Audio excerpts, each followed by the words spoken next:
Assalamualaikum warahmatullahi wabarakatuh.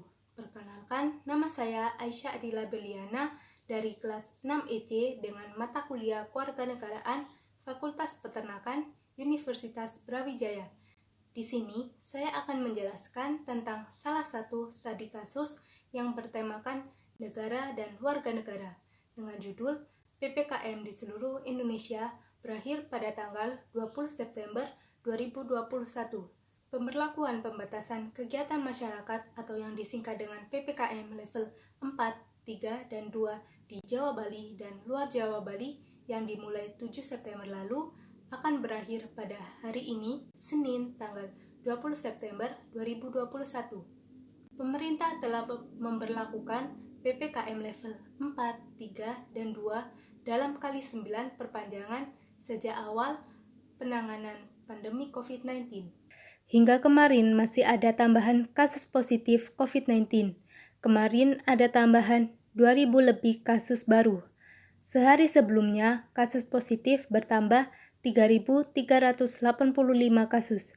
Melihat dari tren sebelumnya, akan diadakan perpanjangan pemberlakuan PPKM. Besar kemungkinan banyak terjadi penurunan level PPKM di sejumlah wilayah Indonesia. Hal ini tidak terlepas dari penurunan sejumlah kasus yang dinilai signifikan. Dalam sepekan terakhir, rata-rata terjadi penambahan kasus positif sebanyak 3.000-an kasus. Secara kumulatif, jumlah kasus COVID-19 di Indonesia sudah mencapai 4 juta lebih dengan angka kematian 140.000 kasus. Kemarin, kasus aktif atau pasien dalam perawatan baik di rumah sakit maupun isolasi mandiri kembali mengalami penurunan cukup banyak, yakni 4.000 lebih, sehingga total kasus aktif menjadi 60.000 lebih kasus.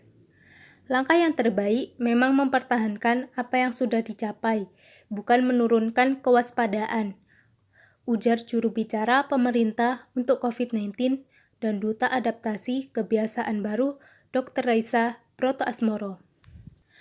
Koordinator PPKM Jawa Bali, Menko Marves Luhut Binsar Panjaitan juga sebelumnya telah mengatakan bahwa tren kasus konfirmasi harian secara nasional telah mengalami penurunan. Secara spesifik, di Jawa Bali turun hingga 96% dari titik puncaknya pada 15 Juli yang lalu. Terutama di pintu masuk darat. TNI dan Polri akan ditugaskan untuk melakukan peningkatan pengawasan di jalur-jalur tikus baik di darat maupun laut yang jumlahnya bisa beberapa ratus.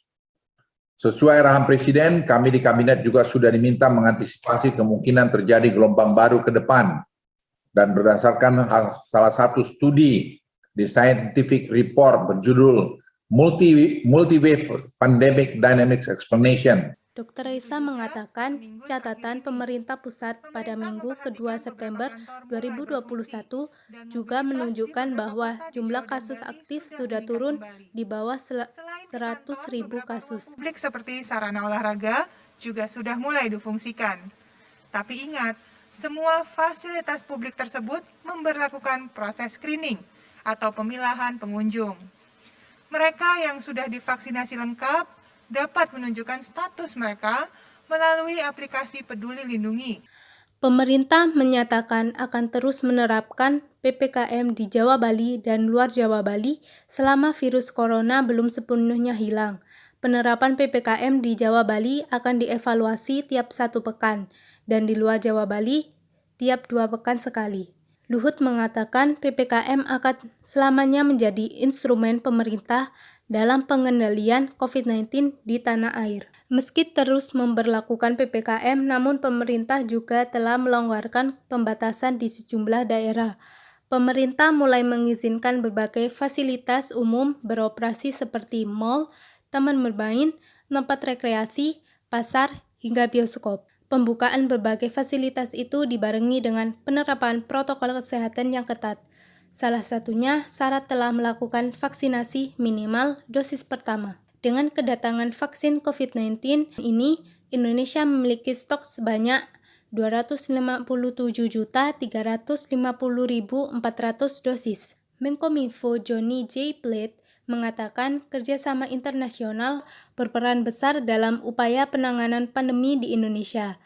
Selain itu, pemerintah juga aktif dalam upaya penyetaraan akses vaksin di dunia. Kerjasama antara negara sangat dibutuhkan dalam upaya mencegah muncul, berkembang, dan menyebarnya varian baru. Sekian penjelasan dari saya. Apabila ada kesalahan kata, saya mohon maaf. Terima kasih. Wassalamualaikum warahmatullahi wabarakatuh.